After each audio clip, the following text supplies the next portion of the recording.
بسم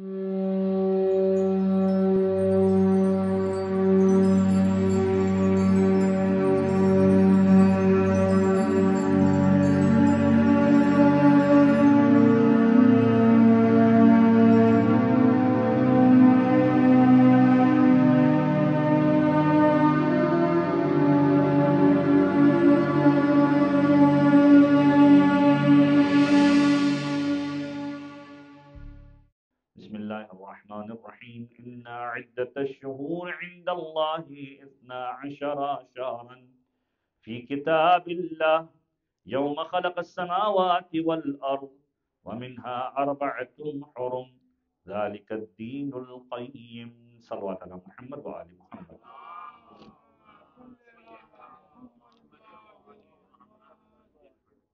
حضرت اکرام قدر شہادت امام دہم امام علی نقی علیہ السلام اللہم صلی اللہ محمد وآل محمد کی مناسبت سے یہ مجلس اور ابتدائے ماہ رجب، لہٰذا قرآن کریم کی اس آیت کو آپ کی سماعتوں کی نظر کیے جو اکثر و بیشتر آپ لوگ سنتے رہتے ہیں اور بہت ہی معروف آیت ہے، اور ائمہ تحریر کی باقاعدہ طور پر روایتیں اس آیت کے ذیل کے اندر موجود ہیں۔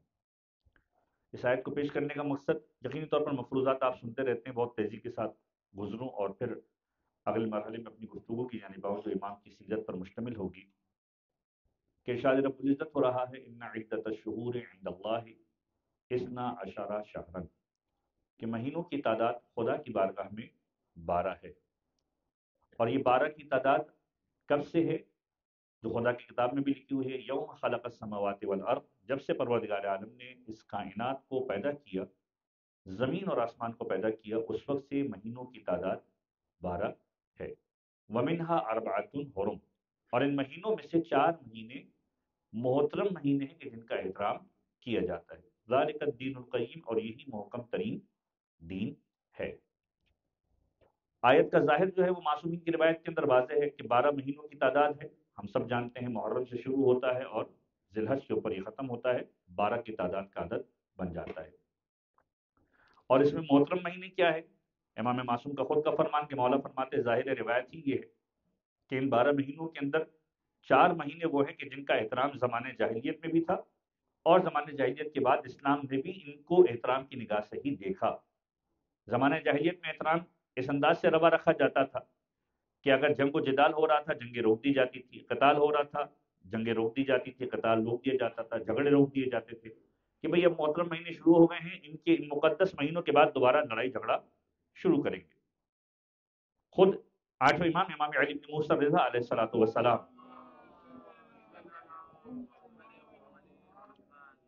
اس احترام والے مہینے کی روایت کو بطور دلیل پیش کیا ہے کہ جب پہلی محرم کے دن آیا، ابن شبیب مولا سے ملاقات کے لیے آیا، تو امام نے جہاں بہت ساری باتیں جو ہم سنتے ہیں محرم کی ابتدا کے اندر، ابن شبیب ان کن تباکن فابکی للحسین، اے ابن شبیب اگر رونا چاہتے ہو تو حسین ابن علی پر رو، حق ہے کہ حسین پر گریہ کیا جائے۔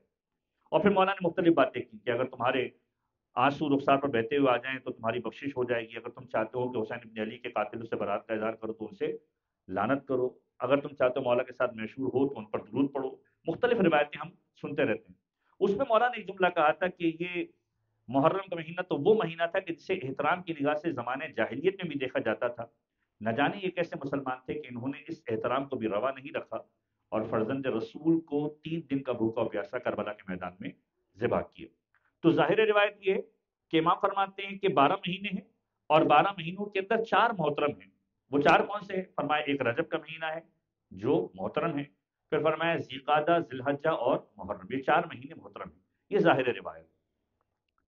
اب امام کے پاس راوی آتا ہے، اب یہ پوری روایت پیش کرنے کا مقصد کیا ہے کہ وہ دعا جو ماہ مبارک رجب کے اعتبار سے تعلیم کی گئی اس کا ایک خاکہ آپ کے ذہنوں کے اندر آ جائے۔ راوی امام کی خدمت میں آتا ہے اور امام کی خدمت میں آنے کے بعد سوال کرتے ہیں کہ مولا یہ بتائیے کہ اس آیت کا کوئی باطن بھی چھپا ہوا ہے؟ اب یہ ساری باتیں آپ سنتے رہتے لیکن ایک ریکال ہو جائے امیج کہ اس کا کوئی ظاہر ہے، ظاہر تو بتا دیا ہے، باطن بھی کوئی ہے؟ کا باطن بھی ہے۔ مولا نے کہا کہ باطن اس کا یہ ہے، خدا فرما رہا ہے کہ 12 مہینوں کی تعداد ہے، یوم خلق السماوات والارض، زمین اور آسمان کو جب سے خلق کیا 12 مہینوں کی تعداد ہے۔ تو جب زمین و آسمان کی خلقت ہو رہی تھی اس وقت سے 12 مہینوں کی تعداد ہے. مہینے اس وقت بنتے ہیں کہ جب دن گزریں، دن اس وقت گزرتے ہیں کہ جب دن ہوں اور چاند کی روٹیشن ہو. زمین بچھائی گئی، دن ابھی بنا نہیں تھا، اس وقت سے 12 کی تعداد تھی. تو مولا اس کے پیچھے کیا حکمت ہے؟ مولا نے فرمایا کہ ان 12 سے مراد 12 امام ہیں جو پروردگار عالم نے جب زمین اور آسمان کو خلق کر رہا تھا اس وقت کی ہدایت کے لیے رکھ دیے تھے. ابھی زمین زمین نہیں بنی تھی، آسمان آسمان نہیں بنا تھا، کائنات کا پورا وجود صحیح طریقے سے بن بھی نہیں پایا تھا. پروردگار عالم نے 12 انوار کو ایسے لوگوں کے لیے مہیا کر کے رکھا کہ یہ سارے کے سارے ہدایت کے چراغ ہیں. پھر مولا سے سوال کیا، مولا اس کی دلیل بھی تو کوئی ہو کہ یہ دلیل کیا ہے؟ مولا نے کہا ذالک الدین القیم، یہ جو جملہ ہے اس آیت کے اندر کہ یہی محکم ترین دین ہے. پروردگار عالم ان مہینوں کے ذریعے سے اسلام کو فکس نہیں کر رہا، بلکہ ان 12 ہستیوں کے ساتھ جڑے رہنے کے طور پر اسلام کو کہہ رہا ہے کہ جو 12 سے جڑا رہے گا در حقیقت وہ اسلام سے ملا ہوا ہے، جو ان 12 کو چھوڑ کر چلا گیا وہ در حقیقت اسلام کے اوپر بھی موجود نہیں ہے. ایک مرتبہ درود پڑھیے محمد والے محمد.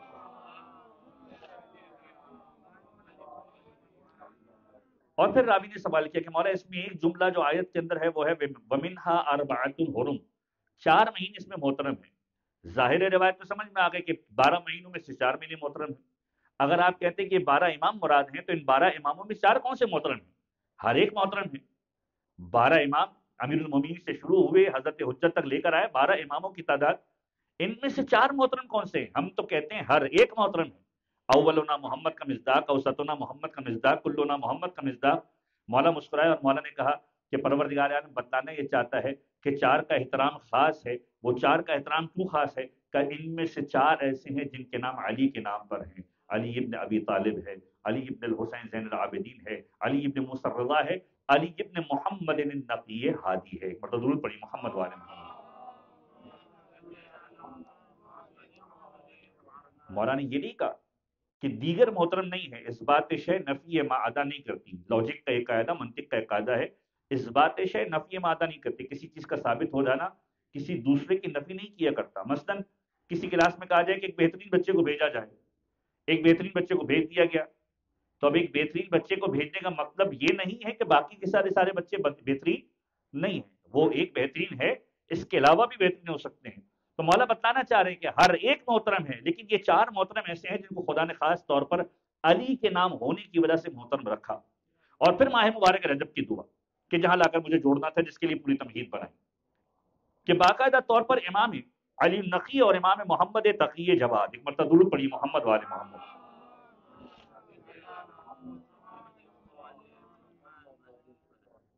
اس حوالے سے باقاعدہ طور پر ماہ مبارک رجب کے اندر ایک دعا ہے جو معصومین نے تعلیم فرمائی، کتابوں کے اندر درج ہے کہ پروردگار عالم سے سوال کرو اللہم انی اسألک بالمولودین فی رجب.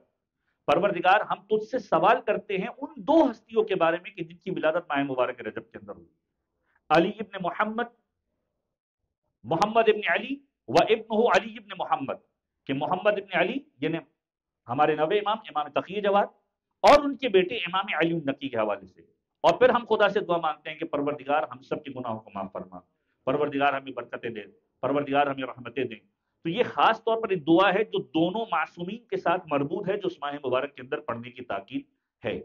باقی یہ مہینہ وہ مبارک مہینہ ہے کہ جس کے بارے میں آپ اب سوشل میڈیا کا دور ہے تو بہت زیادہ ڈیٹیل کی بھی گنجائش نہیں ہے کہ یہ وہ جنت کی نہر ہے کہ جس سے سیراب ہوں گے لوگ. یہ وہ مہینہ ہے کہ جس میں روزہ رکھنے کا ثواب، یہ وہ مہینہ کہ جس میں استغفار کرنے کا ثواب، یہ وہ مہینہ کہ جس میں اذکار پروردگار کرنے کا ثواب. کہ خود پیغمبر فرماتے ہیں کہ کون ہے جو وہ ماہ مبارک رجب کی بشارت لوگوں کو دے. یعنی ماہ مبارک رجب کی خوشخبری دینے والا پیغمبر کی نگاہ میں محترم ہو جایا کرتا ہے کہ یہ وہ مہینہ ہے جو خداوند متعال کو پسند بھی ہے، پروردگار عالم بھی محبت کرتا ہے کہ اس میں پروردگار عالم کی رحمت موسلا دھار بارش کی طرح لوگوں پر آتی ہے. اور کیوں کرنا ہے کہ آپ ذرا غور کیجئے، اس کے اوکیجنز اتنے ہیں کہ دیگر مہینوں کے اندر شاید اتنے اوکیجنز آپ کو نظر نہیں آئیں گے. پہلی تاریخ امام باقر کی ولادت، تیسری تاریخ امام علی النقی کی شہادت کا دن، 5ویں تاریخ امام علی النقی کی ولادت کا دن، 10ویں تاریخ امام محمد تقی جواد کی ولادت کا دن، 13ویں رجب امیر کائنات کی ولادت کا دن. اسی طریقے سے اب آگے بڑھتے جائیں تو 25ویں رجب امام موسیٰ کاظم کی شہادت کا دن، 27ویں رجب یوم مبعث، 27ویں رجب یوم مبعث. اسی طریقے سے باقیہ اگر اوکیجن کو بھی آپ جمع کرنا شروع کر دیں جو مختلف روایت کی بنیاد پر ہے تو شاید اس ماہ مبارک کے اندر کوئی ایک دن بھی ایسا نہ بچے جو شرعی مخصوصیوں سے خالی ہو. ہر ایک دن کوئی نہ کوئی مخصوصی آپ کو تاریخ کے اندر نظر آئے گی. لیکن ہمارا جو محور اور مقصد ہے وہ آج 10ویں امام کی ذات اقدس ہے. کون 10ویں امام؟ کہ جن کی والدہ کا تعلق سمانہ مغربیہ یا سمانہ بربریہ کہا جاتا ہے، سمانہ مغربیہ کہا جاتا ہے. جس گھرانے میں پیدا ہوئے، 9ویں امام کا گھرانہ. اس بات کو ذہن میں رکھیے گا کہ 2 معصومین ایسے ہیں کہ جن کو منصب امامت عمر کے اس حصے میں ملا ہے کہ لوگ قبول کرنے کے قائل نہیں تھے. 2 معصومین کون سے ہیں؟ ایک ہمارے 90 مولا واقع امام جواد علیہ السلام کہ جب 195 سن ہجری کے اندر ولادت ہوئی، 203 سن ہجری کے اندر امام رضا کی شہادت ہوئی. 8 سال کا سن مبارک، 8 سال کے سن مبارک کے اندر امام تقی جواد منصب امامت پر آئے. مشکل ترین دور، مامون کا دور. آپ نے واقعات تاریخ سنی ہوئی ہے. بنو عباس کی حکومت کے ظالم اور جابر ترین حکمرات کا یہ دور ہے کہ جو امام نے دیکھا. 203 سن ہجری سے لے کر 220 سن ہجری تک، یعنی 17 سال کی مدت امامت ہے امام جواد کی. 212 سن ہجری کے اندر امام علی نقی کی ولادت ہوتی ہے، اور 212 سن ہجری کے اندر ولادت ہوتی ہے، 220 میں امام تقی کی شہادت ہوتی ہے. یعنی جس طریقے سے بابا 8ویں سال کے اندر منصب امامت پر فائز ہوئے، اسی طریقے سے ہمارے 10ویں مولا واقع وہ بھی 8ویں سال کے اندر منصب امامت پر فائز ہوئے. اور یہ وہ ایرا ہے کہ جس کے اندر 2 بہت بڑے نامی گرامی افراد دربار میں آ کر بیٹھتے ہیں. مامون کا دربار ہو، متوکل کا دربار ہو، موتس کا دربار ہو، مستنصر کا دربار ہو، واسط باللہ کا دربار ہو. یہ وہ ایرا ہے کہ جو معصومین کے ان ادوار کے اندر گزرا ہے. اور یہ آ کر لوگوں سے سوال کرتے ہیں. 90 امام کا جو پورا کا پورا واقعہ آپ سنتے ہیں کہ جب مامون کی بیٹی ام الفضل سے مولانا نے نکاح پڑھا ہے، وہ نکاح جو آپ خطبہ نکاح کے اندر سنتے ہیں، 90 امام کا تعلیم کردہ ہے. وہ نکاح کا خطبہ مولا نے کب پڑھا؟ کہ جب یحییٰ بن اقسم سوالات کرتے گیا، مولا جوابات دیتے گئے. اور جب یہ لوگوں کے سامنے واضح ہو گیا کہ اس سے بڑھ کر عالم ربانی کوئی اور نہیں ہے، پھر مامون نے کہا کہ اب یہ میری بیٹی کے لیے ایک گویا دلیل تھی جو میں تمہارے سامنے پیش کرنا چاہ رہا تھا کہ اس سے بہتر میری بیٹی کے لیے کوئی نہیں. پھر امام نے خطبہ پڑھا. اسی طریقے سے 90 امام کے بعد 10ویں امام کا جو دور ہے، یحییٰ بن اقسم بھی موجود ہے. ابن السکیت، ابن السکیت وہ شخص ہے کہ جو ابتدائی طور پر دربار میں بیٹھنے والوں میں سے تھا، اور بعد میں ظلم کی بنیاد کیا ہوئی؟ بعد میں صرف اس وجہ سے اسے مار دیا گیا کہ حاکم وقت نے یہ کہا کہ بتاؤ میرے بیٹوں کے بارے میں تمہارا کیا خیال ہے، آیا حسن و حسین سے افضل ہیں یا نہیں ہے؟ اور اس کا جملہ یہ تھا، حسن و حسین تو بہت دور کی بات ہے، حسن و حسین کے غلاموں کی قدموں کی خاک کے برابر بھی نہیں ہے. اور جب یہ جملہ کہا تھا ابن السکیت،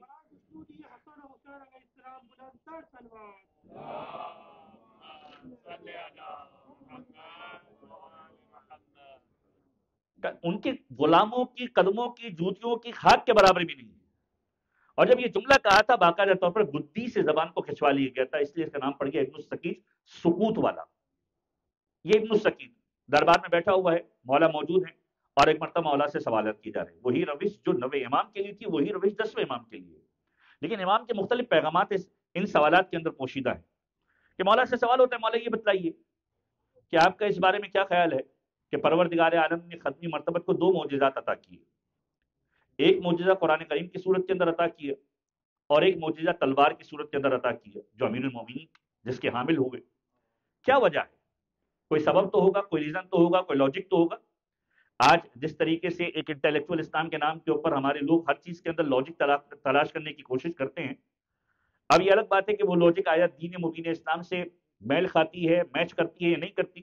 لیکن بہرحال ہر ایک اپنی دلیلیں بنا کر اپنا ایک اسلام بنا کر بیٹھا ہوا ہے، چاہے وہ میں ہوں، چاہے آپ ہوں، چاہے معاشرے کے دیگر افراد.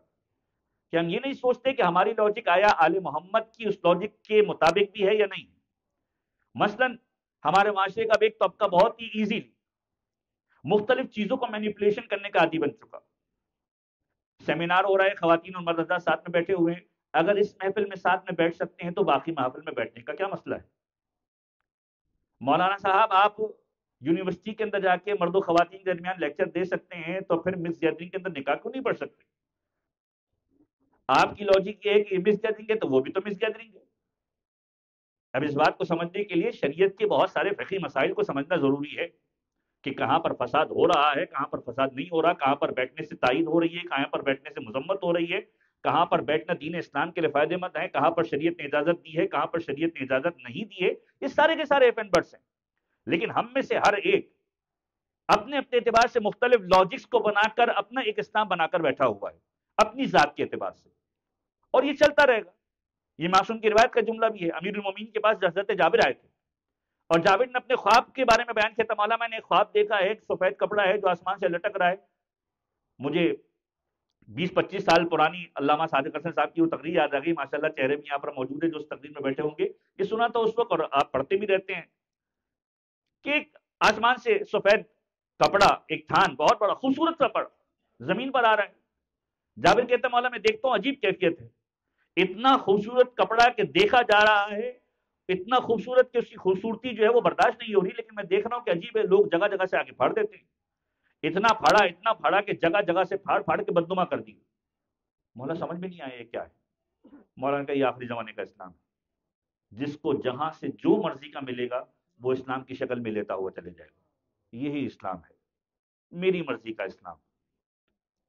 تو یہ جو لاجکس کے چکر کے اندر لوگ اپنا ایک خاص دین بنانے لگے ہیں، یہ سوالات اس زمانے کے اندر بھی تھے۔ میں بتلانا یہ چاہ رہا ہوں کہ ایسے افراد، ایسے خبتی افراد اس زمانے کے اندر بھی موجود تھے۔ اب دس امام سے سوال ہو رہا ہے، مولا پیغمبر کو یہ معجزہ کیوں عطا کیا؟ پیغمبر کو کوئی اور معجزہ دے دیتے۔ کیا سبب تھا کہ پیغمبر کو قرآن کریم کا معجزہ دیا گیا؟ کیا سبب تھا کہ پیغمبر کو تلوار کا معجزہ عطا کیا گیا؟ اور امام مسکرا کر کہتے ہیں کہ یاد رکھو، معجزہ پروردگار کی مشیت کے تابع ہوا کرتا ہے۔ پروردگار ہر زمانے کے اندر اپنی ہدایت کے چراغ کو بھیجا کرتا ہے، ہر نبی اس کا ہادی ہوا کرتا ہے، اور جس زمانے کی جو نیڈ ہوا کرتی ہے پروردگار اسی کے اعتبار سے معجزہ عطا کیا کرتا ہے۔ جب حضرت عیسیٰ کا زمانہ آیا، پروردگار عالم نے حضرت عیسیٰ کے زمانے میں دیکھا مسیحائی عروج پر ہے، لوگ شفا کے لیے بھاگے جا رہے ہیں۔ جب مسیحائی عروج پر تھی، پروردگار عالم نے عیسیٰ کو ایسا مسیحا بنایا کہ اس جیسا مسیحا کوئی نہ تھا۔ اور جب موسیٰ آئے، سورہ مبارکہ طور، سورہ مبارکہ قصص، سورہ مبارکہ کہف، قرآن کریم کی یہ مختلف سورے حضرت موسیٰ کی اسٹوری کو ریویل کرنے کے لیے کافی ہیں۔ کوہ طور، پروردگار عالم نے قسم کھائی ہے کہ جب موسیٰ اپنے گھر سے نکلے ہیں اور اس لیے نکلے ہیں کہ تھوڑا جدا ہو کے جائیں، ایک روشنی نظر آئی، اس طور پر پہنچے، جب طور پر پہنچے پروردگار عالم سے لقاء اللہ، ملاقات ہوئی کہ پروردگار عالم نے اپنے نور کا جلوہ دکھایا۔ موسیٰ 40 دن تک وہاں پر بیٹھے رہے۔ سورہ مبارکہ قصص، حضرت موسیٰ کی پوری اسٹوری، حضرت موسیٰ کس طریقے سے اہل مدین کی جانب پہنچے، حضرت شعیب کے پاس پہنچے، حضرت شعیب کی بیٹی سے نکاح ہوا، حضرت موسیٰ اپنے علاقے سے کیسے نکلی، ساری کی ساری اسٹوریاں قرآن کریم کے اندر موجود ہیں، احسن القصص کہا جاتا۔ حضرت موسیٰ کو پروردگار نے معجزہ عطا کیا۔ کیا معجزہ عطا کیا؟ جب کوہ طور پر گئے، پروردگار عالم کو مشاہدہ کیا، ایک مرتبہ کہا اے موسیٰ اس عصا کو زمین پر پھینکو۔ زمین پر جب پھینکا، یہ عصا جو ہے وہ سانپ بن کر رینگنے لگا۔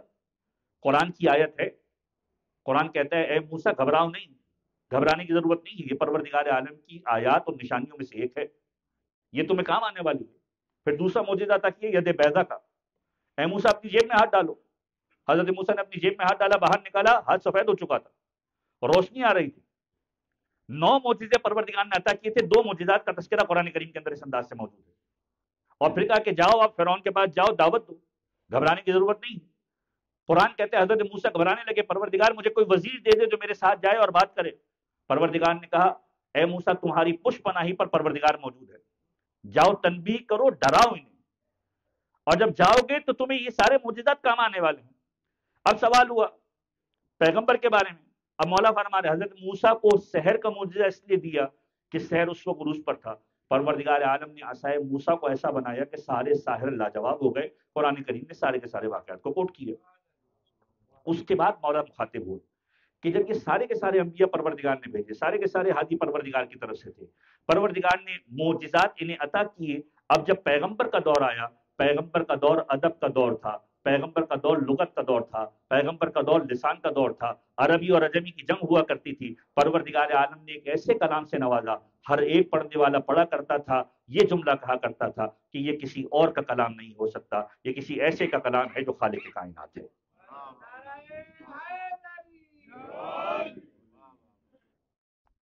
یہ پہلا سوال یحییٰ ابن اکثر نے کیا۔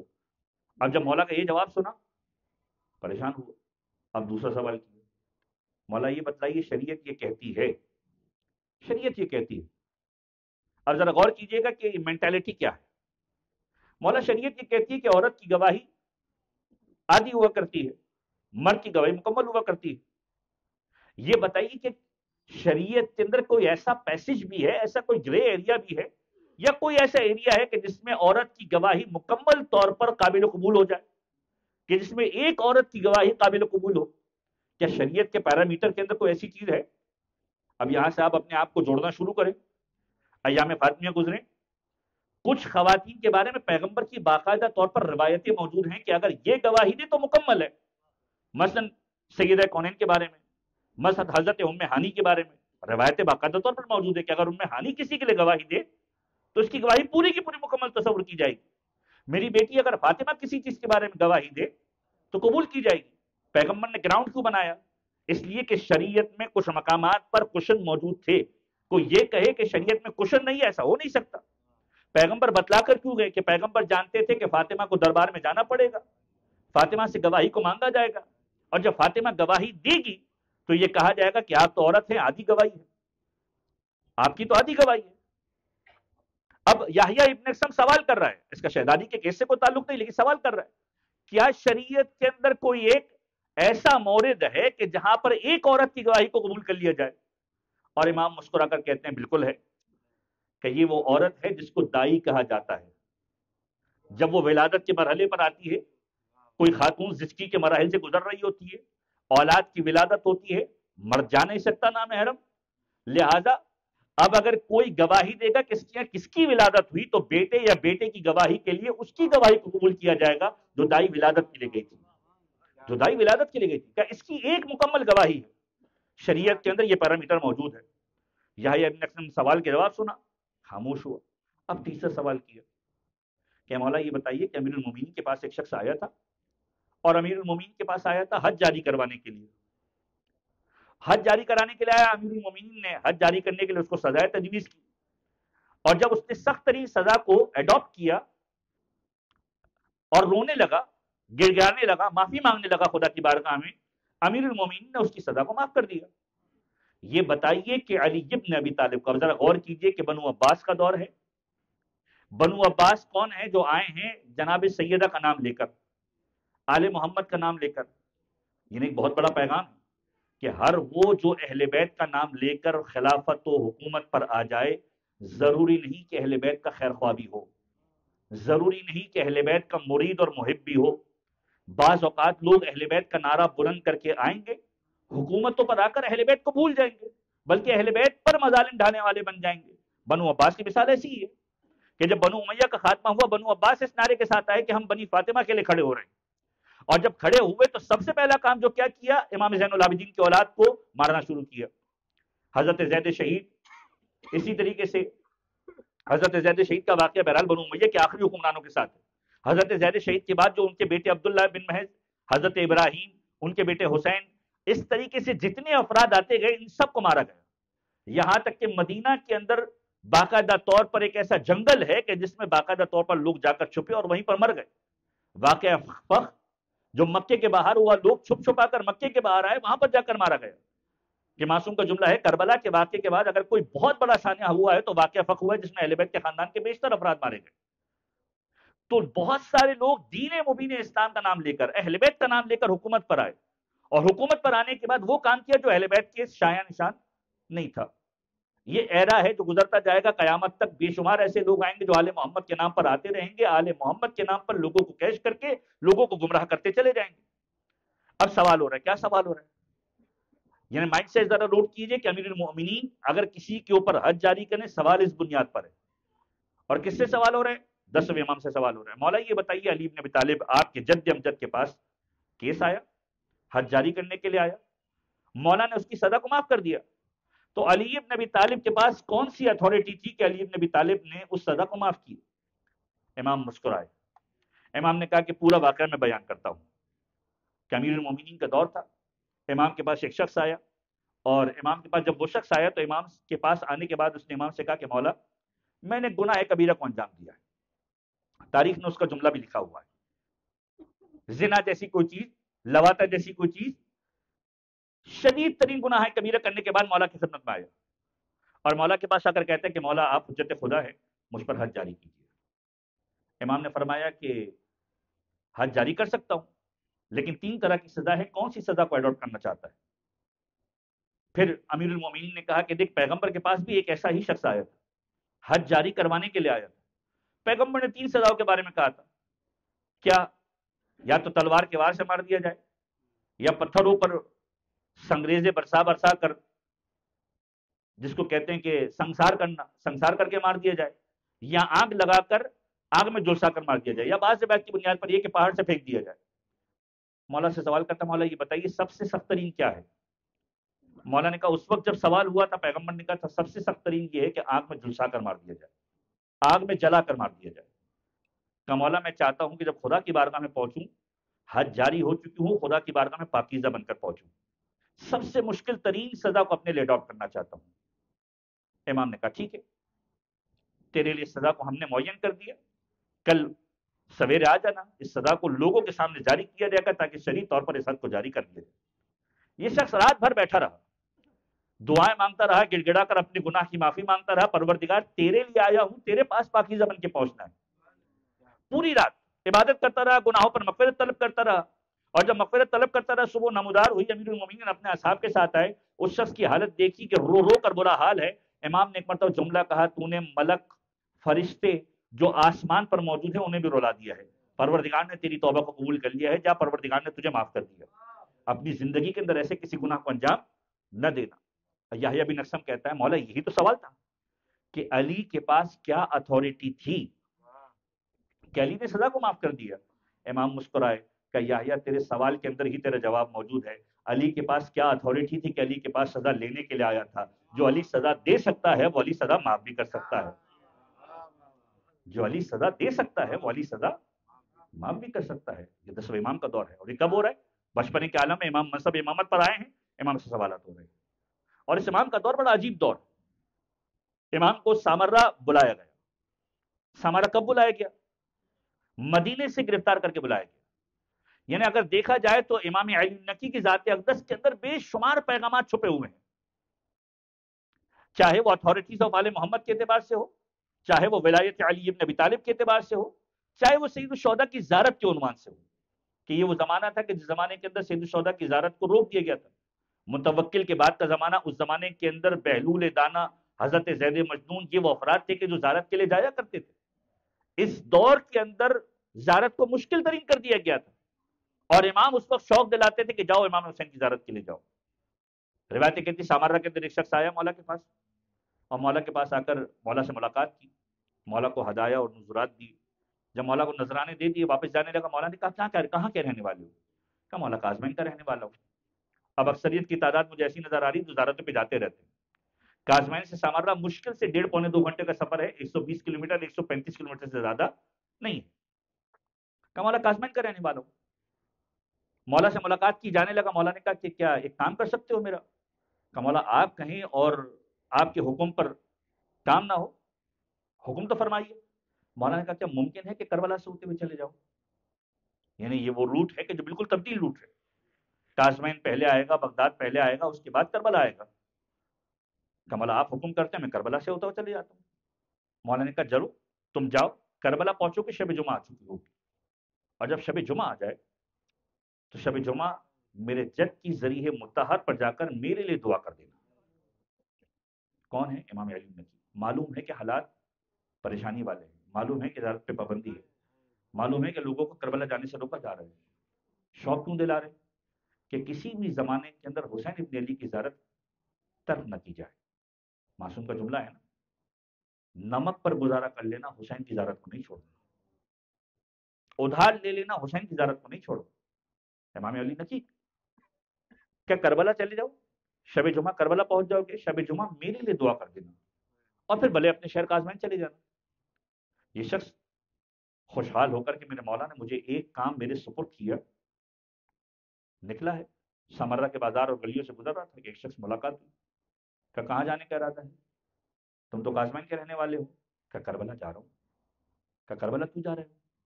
کہ کربلا اس لیے جا رہا ہوں کہ میرے مولا نے مجھے کہا وہاں جا کر میرے لیے دعا کر دینا. اب یہ شخص آگے بڑھنے لگا، اس مومن نے اس کا ہاتھ پکڑ لیا. کہا کیسی باتیں کرتے ہو مولا، اور تم سے دعا کروائیں؟ حجت خدا ہونے کا فائدہ کیا؟ حجت خدا ہونے کا فائدہ کیا؟ امام تو وہ ہے کہ جس کی دعا قبول ہوا کرتی ہے. امام تم سے دعا کیوں منگوائیں گے؟ امام تم سے دعا کیوں منگوائیں گے؟ ہاتھ پکڑا، مولا کے پاس لے کر آیا، اور امام کے پاس لے کر آیا، امام نے بہت سارے کانسیپٹس کو کلیئر کر دیا رہتی قیامت تک کے لیے۔ ہاتھ پکڑ کے مولا کے پاس آیا، مولا یہ کہتا ہے کہ آپ نے سے کہا کربلا جا کے دعا کر دینا آپ کے لیے، مولا کیا آپ حجت خدا نہیں ہے؟ مولا نے کہا میں حجت خدا ہوں، کیا پروردگار آپ کی دعا قبول نہیں کرے گا؟ کہ یقیناً پروردگار میری دعا قبول کرے گا۔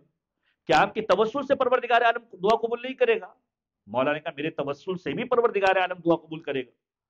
جو دعا ہم نے ابتدائی طور پر آپ کو بتایا، اللہم انی اسألک بالمولود فی رجب، پروردگار ان دو ہستیوں کے جن کی ولادت رجب کے اندر ہوئی، محمد ابن تقی جواد اور علی ابن محمد ابن نقی، ان دونوں کے وسیلے سے ہم خدا سے دعا مانگ رہے ہیں۔ یا خود امام کا جملہ کہ جو میرے روزے پر آئے اور دعا مانگے، یا عدتی عند العدد و یا رجائی بالمعتمد، کہ جو سامردہ شہر میں پہنچا ہوا امام کے روزے پر پہنچا ہو، ایک مختصر سی زیارت کے جملے ہیں، اور اس کے بعد دعا ہے کہ اگر کوئی آئے اور اپنی حاجت کو امام کے وسیلے سے پیش کرے، پروردگار عالم کبھی رد نہیں کیا کرتا۔ کہ مولا آپ اگر دعا مانگے تو کیا قبول نہیں ہوگی؟ مولا نے کہا قبول ہوگی۔ کہ مولا پھر آپ اس کو کربلا کیوں بھیج رہے ہیں؟ یہیں سے دعا مانگ لیجیے۔ امام کہتے ہیں کہ یہ بتا کہ پیغمبر خدا افضل تھے یا خانہ خدا افضل ہے؟ اور وہ کہتا ہے کہ یقیناً پیغمبر خدا افضل ہے۔ کہ یہ بتا کہ خانہ کعبہ کا دروازہ افضل ہے یا پیغمبر خدا افضل ہے؟ کہ یقیناً پیغمبر خدا افضل ہے۔ کہ یہ بتا کہ خانہ کعبہ کا غلاف افضل ہے یا پیغمبر خدا افضل ہے؟ کہ یقیناً پیغمبر خدا افضل ہے۔ کہ یہ بتا حجر اسود افضل ہے یا پیغمبر خدا افضل ہے؟ کہ یقیناً پیغمبر خدا افضل ہے۔ اب مولا مسکرا کر کہتے ہیں کہ یاد رکھ، کیوں پیغمبر خدا نے کعبے کی دیواروں کو پکڑ پکڑ کے تھام تھام کے دعا کی؟ کیوں پیغمبر نے کعبے کے غلاف کو پکڑ کے دعا کی؟ کیوں پیغمبر نے خانہ کعبہ کے دروازے پر کھڑے ہو کے دعا کی؟ کیوں پیغمبر نے حجر اسود کو بوسہ دے کر دعا کی؟ پھر مولا نے کہا یاد رکھ، پروردگار عالم نے روئے زمین پر کچھ مقامات کو معین کیا ہے کہ جہاں پر دعائیں قبول ہوا کرتی ہے۔ میرے جد حسین کا روزہ وہ جگہ ہے کہ جہاں پر خدا نے دعاؤں کی قبولیت کو چھپا کر رکھا ہے۔ میری خواہش یہ ہے کہ اگر میرے لیے کوئی دعا مانگی جائے تو حسین ابن علی کے روزے پر جا کر مانگی جائے۔ محمد وآل محمد صلوات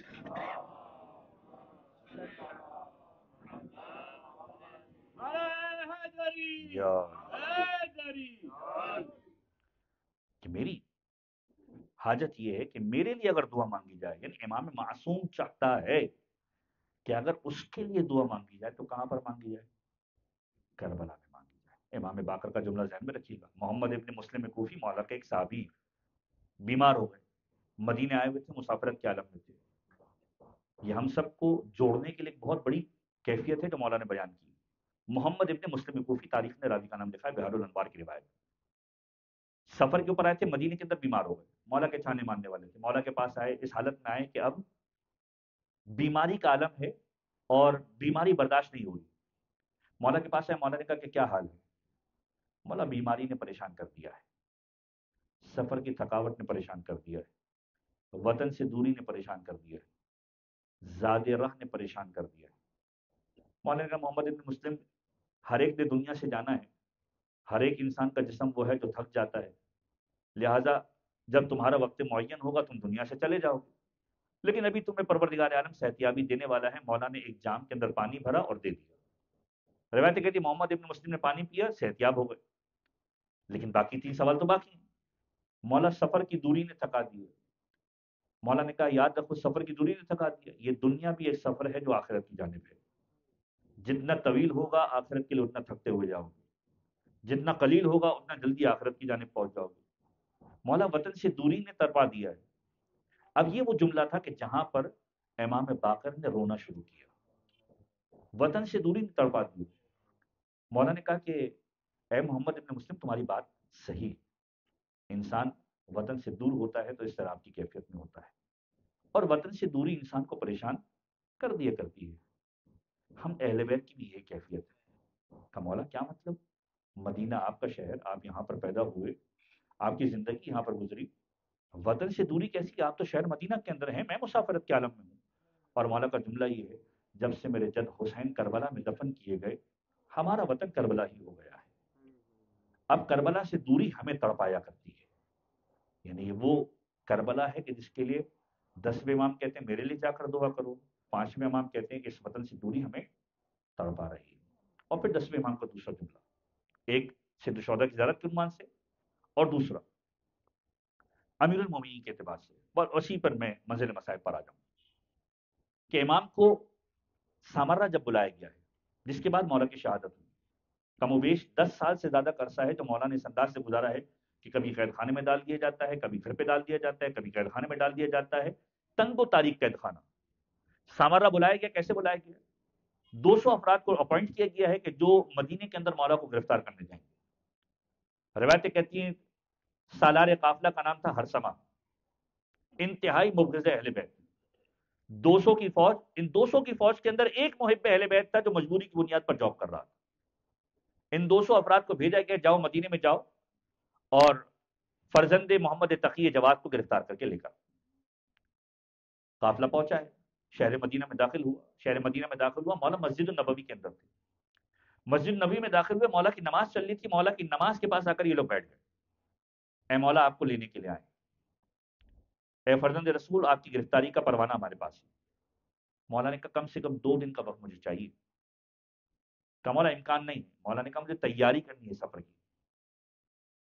اور جب تیاری کا نام سنا، کہا ٹھیک ہے 2 دن کا وقت دے دیا آپ کو. آپ 2 دن میں کیا کر رہے ہیں؟ 2 دن میں مولا سردی کا سامان تیار کر رہے ہیں. گرمی کا زمانہ ہے اور مولا سردی کے لیے چادریں اور لحاف تیار کروا رہے ہیں. وہ جو فوج آئی تھی، اب اس کے جملے اس ایک شخص کے لیے ہے جو محب اہل بیت ہے لیکن مجبوری کی بنیاد پر کام کر رہا ہے. کیا تمہارے مولا کو نہیں معلوم کہ گرمی اور سردی کا فرق کیا ہوتا ہے؟ تانے سن رہا ہے، پریشان ہو رہا ہے، لیکن جانتا ہے کہ حکمت امام کیا ہے، جانتا ہے کہ مشیت پروردگار کیا ہے. امام اگر کسی کام کو انجام دے رہے ہیں تو حکمت ہے. 2 دن مکمل ہوئے، امام نے باقاعدہ طور پر سواری پر وہ سارے کے سارے لحاظ لاد دیے. سفر شروع ہوا، یہاں تک کہ بغداد شہر کے قریب سے پہنچنے لگے. ایک ریگستان آیا. ریگستان آیا تو یہاں پر بھی آ کر وہ افراد جو فوج کے دیگر افراد ہیں، اب جملہ کہتے ہیں کہ کیا اس ریگستان کے اندر سے جنازے اٹھائے جائیں گے؟ تمہارے جد علی ابن ابی طالب کا یہ جملہ ہے کہ ایک ریگستان سے 70 80 جنازے اٹھائے جائیں گے، اس میں دفن کون ہوگا؟ اب یہ جملے کہے جا رہے ہیں، امام دیکھ رہے ہیں.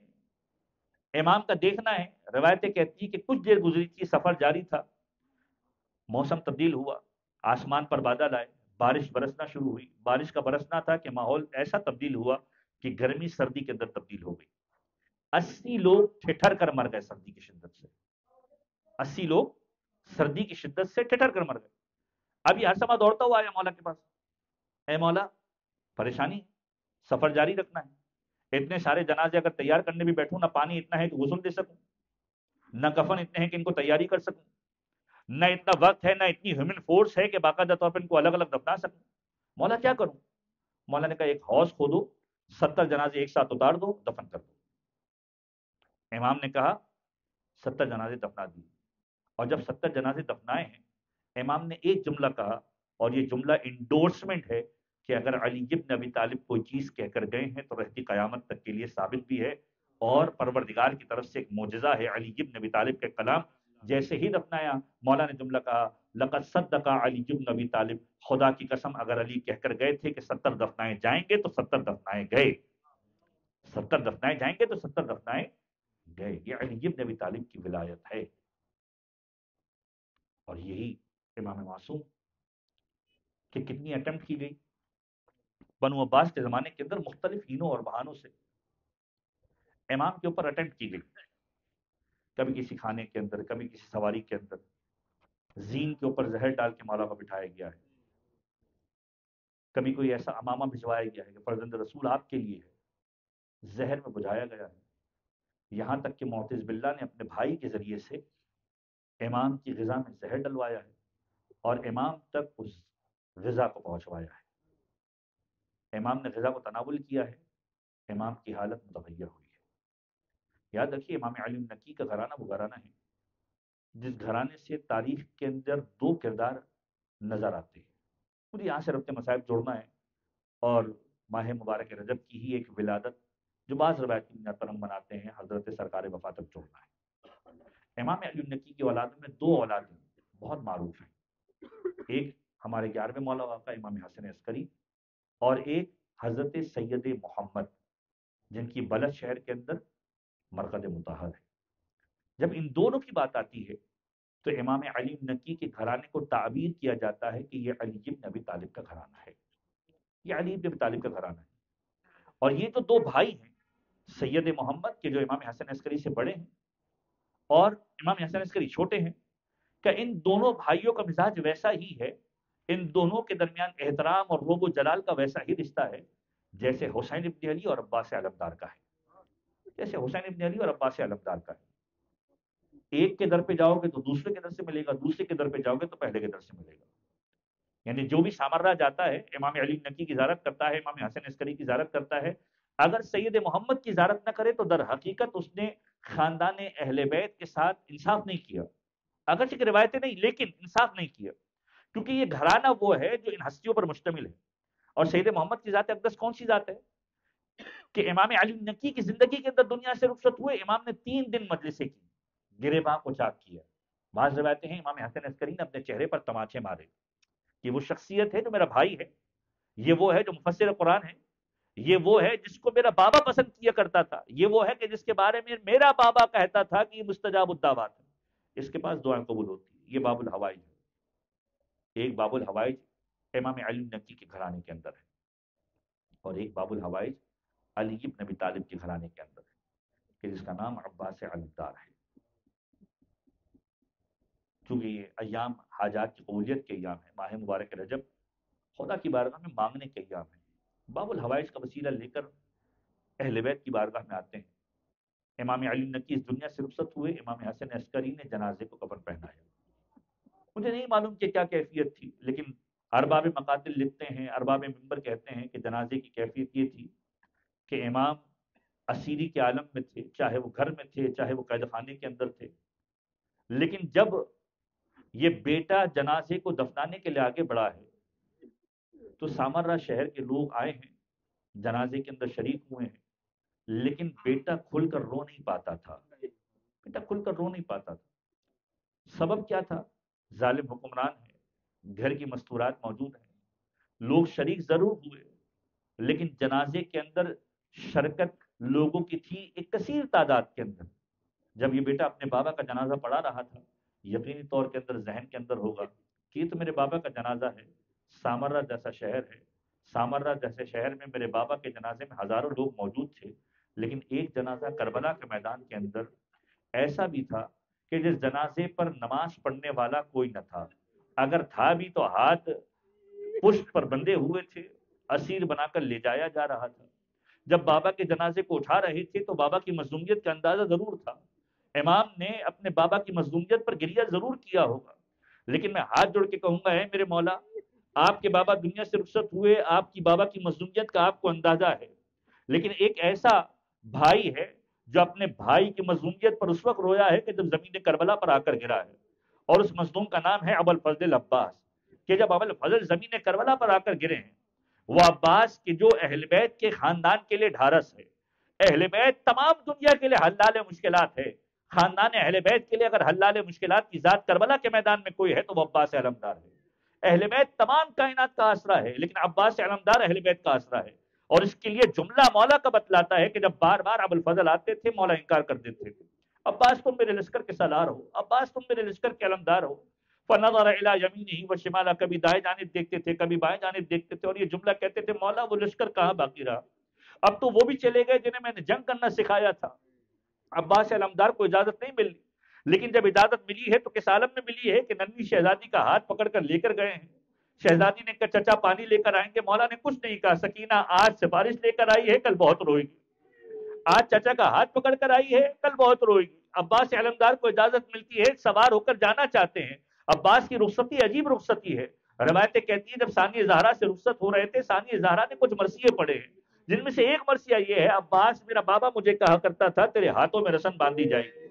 عباس میں سوچتی تھی جس کا ایک بھائی ہو اس کی جانب کوئی نگاہ نہیں کرتا ہے، جس کے 18 بھائی ہو اس کی جانب کون نگاہ بلند کرے گا، اور جس کا عباس جیسا بھائی ہو اس کی جانب کون دیکھے گا، لیکن عباس اب جو تو جا رہا ہے مجھے سمجھ میں آ گیا کہ اب بازوؤں میں رسن باندھی جائے گی، چادروں کو چھینا جائے گا، بازاروں اور درباروں میں پھرایا جائے گا۔ ایک مرتبہ خیمے کا رخ کیا ہے، ابو الفضل سواری پر سوار ہیں، زینب نے اعلان کیا ہے اے بیویوں کل تک تم مجھ سے کہہ رہی تھی کہ تمہاری پردوں کا ضامن کون ہے، میں نے تمہیں خود کہہ دیا تھا کہ عباس تمہارے پردوں کا ضامن ہے، آج زینب اپنی ضمانت کو واپس لے رہی ہے کیونکہ میرا عباس جا رہا ہے۔ عباس علمدار گئے ہیں، مقتل کی جانب گئے ہیں، مصائب آپ سنتے رہتے ہیں، دایا بازو قلم ہوا، بایا بازو قلم ہوا، یہاں تک کہ زمین کربلا پر آ کر گرے ہیں۔ ام البنین کا ایک مرثیہ ہے، اور یہ مرثیہ ماں اور بیٹے کے تعلق کو بتاتا ہے۔ مدینے کے اندر جنت البقیع کے اندر جا کر ام البنین قبروں کو بنایا کرتی تھی اور یہ مرثیہ پڑھا کرتی تھی، اے لوگو آج کے بعد مجھے ام البنین نہ کہنا، میرے بیٹے باقی نہیں رہے، میں نے ہر ایک کو حسین پر قربان کر دیا۔ اور اس کے بعد کہا کرتی تھی، اے لوگو، لوگ مجھے کہتے کہ عباس مارا گیا، عباس، لوگ مجھے کہتے تو مارا گیا، مجھے یقین نہیں آتا، لیکن عباس جب لوگ مجھے کہتے ہیں، جب لوگ مجھے کہتے ہیں زینب کے سر پہ چادر نہ رہی، مجھے یقین ہو جاتا ہے۔ جب لوگ مجھے کہتے ہیں سکینہ کو تماچے مارے گئے، مجھے یقین ہو جاتا ہے۔ کس میں جرأت تھی کہ سکینہ کو تماچے مارتا، کس میں جرأت تھی کہ زینب کی چادر کو چھینتا؟ اور اس کے بعد ایک ماں عجیب مرثیہ پڑتی ہے، اور یہ مرثیہ بڑا عجیب مرثیہ ہے، اے عباس، لوگ مجھے کہتے ہیں تیرے سر پہ گز مارا گیا۔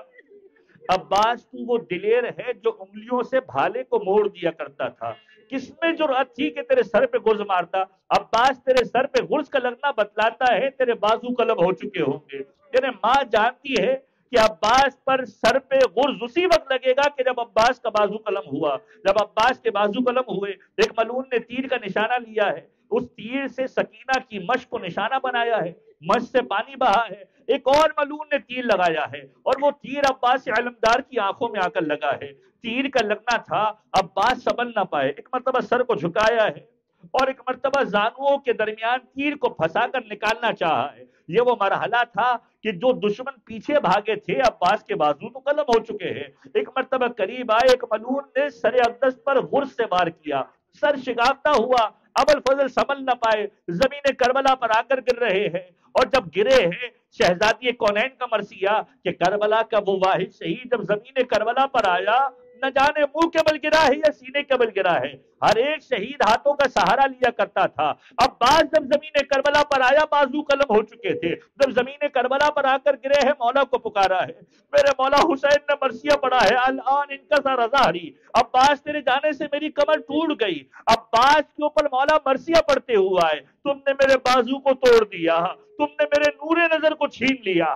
یہ عباس کے لیے جملہ کہتے ہوئے مولا قریب آ کے بڑے ہیں، اور جب عباس کے پاس پہنچے ہیں، عباس کو آغوش میں لیا ہے۔ ابوالفضل ایک مرتبہ یہ جملہ کہتے ہیں، مولا جب پیدا ہوا تھا آپ کی زیارت کی تھی۔ امام علی نقی کا گھرانہ اور ان کے افراد شباہت رکھتے ہیں ابوالفضل کی ذات سے، مراسیم اعضا کو قائم کیا ہے امام علی نقی نے۔ ایک مرتبہ ابوالفضل مولا سے کہتے ہیں، مولا جب پیدا ہوا تھا آپ کی زیارت کی تھی، اب جو چاہ رہا ہوں مولا آپ کی زیارت کرنا چاہتا ہوں۔ اے مولا آپ کو زحمت نہ دیتا اگر بازو سلامت ہوتے، ایک آنکھ میں خون ہے، ایک آنکھ میں تیر لگا ہوا ہے، مولا اگر تیر کو نکال دیجئے یا آنکھوں سے خون کو صاف کر دیجئے، آپ کی زیارت کر لو۔ سید الشہداء نے آنکھوں سے خون کو صاف کیا ہے، ابوالفضل نے آنکھیں کھولی ہے، مولا کے چہرے اقدس کو دیکھا ہے، خون آلود چہرہ ہے، سیاہ بال سفید ہو چکے ہیں۔ ایک مرتبہ مولا کو دیکھ کے گریہ کرنا شروع کیا۔ مولا نے کہا، عباس یہ تکلیف ختم ہو جانی ہے، ابھی حوض کوثر سے سیراب ہو جاؤ گے۔ اور عباس علمدار کہتا ہے، مولا یہ تکلیف کے لیے آنسو نہیں ہے، مولا میں یہ سوچ رہا ہوں، میں زمین کربلا پر آ کر گرا، آپ نے مجھے آغوش میں لیا، اے میرے مولا مجھے یہ بتلائیے، میں یہ سوچتا ہوں جب آپ زمین کربلا پر آئیں گے تو کون ہوگا جو آپ کو آغوش میں لے گا؟ میرے مولا حسین نے کہا ہوگا، عباس ایک دکھیاری ماں ہے جو مدینے سے کربلا آئی ہے، باہوں کو پھیلا کر کہہ رہی ہوگی، اے میرے حسین میری آغوش میں آ جا۔ یہ عباس علمدار کی آخری جملے تھے، عباس کی روح پرواز کر گئی۔ روایتیں کہتی ہے حسین نے کب کب یاد کیا؟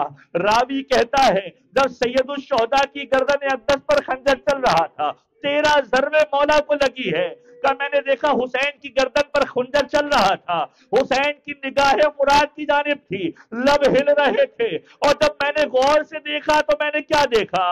اس وقت بھی مولا حسین مراد کی جانب نگاہیں کر کے کہہ رہے تھے، اے میرے عباس، عباس جو